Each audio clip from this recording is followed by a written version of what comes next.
భూమి కోసం భక్తి కోసం ఇలాంటి మాటలు మనం ఎప్పుడో విన్నాం. సర్కారేంద్రో దాని పీకుడేంద్రో అంటూ భూమి కోసం నాటి రైతాంగానికి మద్దతుగా అడవిలో అన్నలు పోరుబాట పట్టారు. ఇప్పుడు అలాంటి భూ పోరాటం తెలంగాణ గ్రౌండ్లో జరుగుతోంది. కానీ ఇక్కడ భూమి కోసం పోరాడుతోంది రైతులు కాదు, పిల్లలు, విద్యార్థులు. ఇది మా యూనివర్సిటీ, ఇవి మా భూములు, సర్కారేంటి దాని పీకుడేంది అంటూ హెచ్సియు విద్యార్థులు గళం విప్పారు. కానీ అసలు ఆ భూములు యూనివర్సిటీవే కావని సర్కార్ వాదిస్తోంది. ఇంతకు ఆ ల్యాండ్స్ యూనివర్సిటీవా లేక గవర్నమెంట్వా?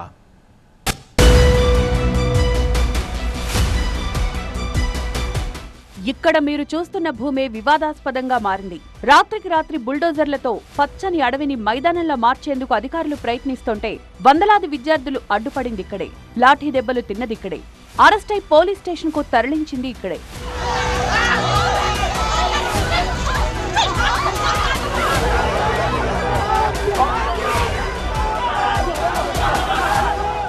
సర్కార్ చెప్తోంది ఇది మా భూమని. విద్యార్థులు చెప్తున్నారు కాదు కాదు ఇది మా యూనివర్సిటీ భూమి అని. మరి ఇరువురి వాదనల్లో ఎవరిది వాస్తవం? ఇది తెలియాలంటే మనం కాస్త లోతుగా వెళ్ళాలి. ఇక్కడ హైదరాబాద్ సెంట్రల్ యూనివర్సిటీ సమీపంలో కంచా గ్రామం. గచ్చిబౌలిలో 400 ఎకరాల విశాలమైన భూముంది. వేలాది చెట్లు, అరుదైన మొక్కలు, 100కి పైగా పక్షులు, చిన్న జంతువులున్నాయి. మష్రూమ్ రాక్ వంటి 100 ఏళ్ల నాటి శిలా నిర్మాణాలు ఉన్నాయి. ఇప్పుడు ఈ భూమిని వేలం వేసేందుకు తెలంగాణ సర్కార్ సిద్ధమైంది. ఈ భూమిలో అనేక వ్యాపార అభివృద్ధి కార్యకలాపాలు నిర్వహించాలని, తద్వారా ఎంతో మందికి ఉపాధి అవకాశం కల్పించొచ్చని సర్కార్ భావిస్తోంది. కానీ పచ్చని అడవులను నరికేసి ఉపాధి పేరిట కమర్షియల్ కాంప్లెక్స్ నిర్వహిస్తే భవిష్యత్తులో హైదరాబాద్కు పెను విపత్తు తప్పదని పర్యావరణవేత్తలు వాదిస్తున్నారు. ఐటీ పార్కులు, వాణిజ్య ప్రాజెక్టుల కోసం భూమిని చదును చేస్తే హైదరాబాద్ జీవ వైవిధ్యానికి తీవ్ర నష్టం వాటిల్లుతుంది అని వారు ఆందోళన వ్యక్తం చేస్తున్నారు. హైదరాబాద్ లో గత దశాబ్దంలో గ్రీన్ కవర్ 50% పైగా తగ్గిందని పర్యావరణ నివేదికలు చెబుతున్నాయి. ఈ నేపథ్యంలో ఈ భూమి కాపాడాలి అన్నది వారి వాదన. ఇటు విద్యార్థులు కూడా భూమి తమదని, సర్కార్ కిందలో ఎలాంటి హక్కు లేదని వాదిస్తున్నారు. దీంతో ఈ భూమి వివాదాస్పదంగా మారింది. అక్కడ ఇది ఎడ్యుకేషనల్ ఇన్స్టిట్యూషన్ కోసం ఇచ్చిన ల్యాండ్. ఈ ఎడ్యుకేషనల్ ఇన్స్టిట్యూషన్ కోసం ఇచ్చిన ఈ ల్యాండ్ ని నువ్వు తీసుకొని పోయి రియల్ ఎస్టేట్ చేసుకుంటా, నేను అది చేసుకుంటా అంటే అఖిల భారతీయ విద్యార్థి పరిషత్ చూస్తూ కూర్చోదు. మా ఉద్యమం ఇంకా తీవ్రం చేయబోతున్నాం. ప్రభుత్వ వాదన ప్రకారం తెలంగాణ ప్రభుత్వం ఈ భూమిని 1974లో రాష్ట్రం ఏర్పడినప్పటి నుంచి తమ ఆధీనంలో ఉన్నట్టు చెప్తోంది. రంగారెడ్డి జిల్లా రెవెన్యూ రికార్డుల్లో ఇది ప్రభుత్వ ఆస్తిగా నమోదై ఉంది. దీన్ని ఎప్పుడూ హెచ్సియుకి అప్పగించలేదని వాదిస్తోంది. 2000 సంవత్సరంలో ఈ భూమిని స్పోర్ట్స్ అకాడమీకి కేటాయించారు. కానీ అది విఫలమవడంతో తిరిగి ప్రభుత్వం స్వాధీనం చేసుకుందని చెప్తోంది.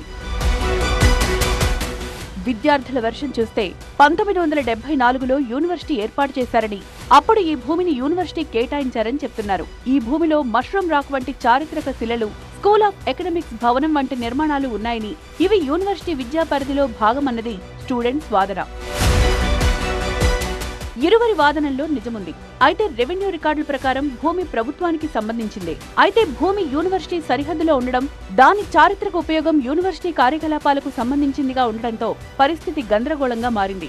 ఈ భూమికి ఖచ్చితమైన సరిహద్దులు నిర్దేశించే మ్యాప్ కానీ, డాక్యుమెంట్ కానీ బహిరంగంగా అందుబాటులో లేదు. దీంతో వివాదం మరింత జటిలమైంది. యూనివర్సిటీకి ఏం సంబంధం అధ్యక్ష? ఆ భూమి ఐఎంజీ భారత్ అని బిల్లీరావుకు కట్టబెట్టిన భూమి 25 సంవత్సరాల తర్వాత ఈ ప్రభుత్వం ఏర్పడిన తర్వాత, ప్రజాప్రభుత్వం ఏర్పడిన తర్వాత సుప్రీంకోర్టులో కొట్లాడి వేల కోట్ల రూపాయల భూమిని వెనక్కి తెచ్చింది నేను అధ్యక్ష.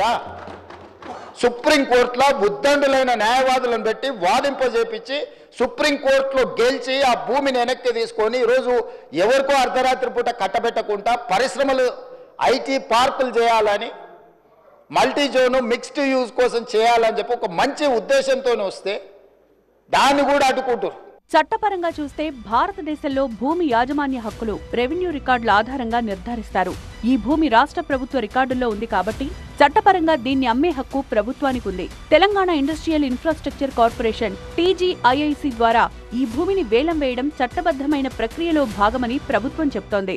సెంట్రల్ యూనివర్సిటీ భూములు కావవి. దానికి సంబంధించి ఎప్పుడో అవి సెంట్రల్ యూనివర్సిటీ భూమి నుంచి వేరే ఒక సంస్థకి ఏదో పోయినా, దాని తర్వాత సంస్థకు టీఆర్ఎస్ ప్రభుత్వం ఉన్ననాడు ఎప్పుడు ఆ సంస్థ పేరు ఉండే ప్రయత్నం జరిగింది. తెలంగాణ రాష్ట్ర ప్రభుత్వం వచ్చిన తర్వాత కొట్లాడి మళ్ళీ తెలంగాణ ప్రభుత్వం ఆ ఇండస్ట్రీస్ కార్పొరేషన్కి చేయడం జరిగింది తప్ప ఎక్కడ కూడా దానికి సంబంధించినటువంటి యూనివర్సిటీ భూమిని ఒక గుంట కూడా అమ్మాం. గత ప్రభుత్వం కూడా ఈ భూమిని అమ్మేందుకు ప్రయత్నించింది. అయితే విద్యార్థుల నిరసనలతో వెనక్కి తగ్గింది. ప్రస్తుతం ఈ భూమి విషయంలో హైకోర్టులో పిల్ దాఖలైంది. ఏప్రిల్ 7 లోపల ప్రభుత్వం స్పందించాలని ఆదేశించింది. అయితే చట్టపరమైన రికార్డులు ప్రభుత్వానికి అనుకూలంగా ఉన్నా భూమి యూనివర్సిటీకి సంకేతంగా కేటాయించబడి ఉందని, యూజీసీ రూల్స్ ప్రకారం భూమిని అమ్మడం చట్టవిరుద్ధమంటున్నారు విద్యార్థులు. ఇటు భూముల వేలంపై బీజేపీ నుంచి తీవ్ర వ్యతిరేకత వ్యక్తమవుతోంది. ఇప్పటికే సీఎం రేవంత్ రెడ్డికి కిషన్ రెడ్డి లేఖ రాశారు. బీజేపీ నేత బండి సంజయ్, బీఆర్ఎస్ నేత కేటీఆర్ విద్యార్థులకు మద్దతుగా నిలిచారు. నిమ్మల్ల రోదన్లు అక్కడ జింకలు పరిగెడుతున్న విధానం ఏం కనబడతలేదా మీకు?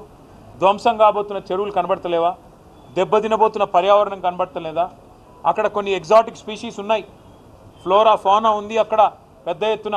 ఇదంతా ధ్వంసమైపోతుంటే మీకు మీ నాయకత్వానికి ఇదేం వినబట్టలేదా అని మేము అడుగుతా ఉన్నాం. తప్పకుండా ఆ పిల్లలు ఏ రకంగా పోరాటం చేసినా వారికి అండగా నిలబడతాం.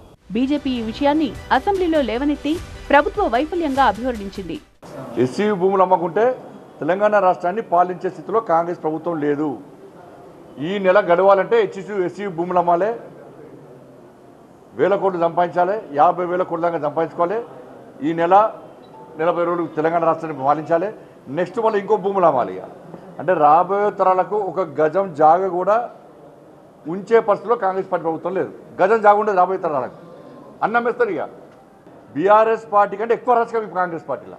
ఇంత అరాచకం మంచి కాదు. ఇప్పటికైనా ఆ భూముల అమ్మకాన్ని వెంటనే నిలిపియాలని చెప్పి భారతీయ జనతా పార్టీ డిమాండ్ చేస్తున్నది. ప్రస్తుతం వివాదం హైకోర్టు మెట్లెక్కింది. మరి తీర్పు ప్రభుత్వానికి అనుకూలంగా వస్తే వేలం ప్రక్రియ వేగవంతమవుతుంది. మరి చూడాలి క్లైమాక్స్ ఎలా ఉంటుందో.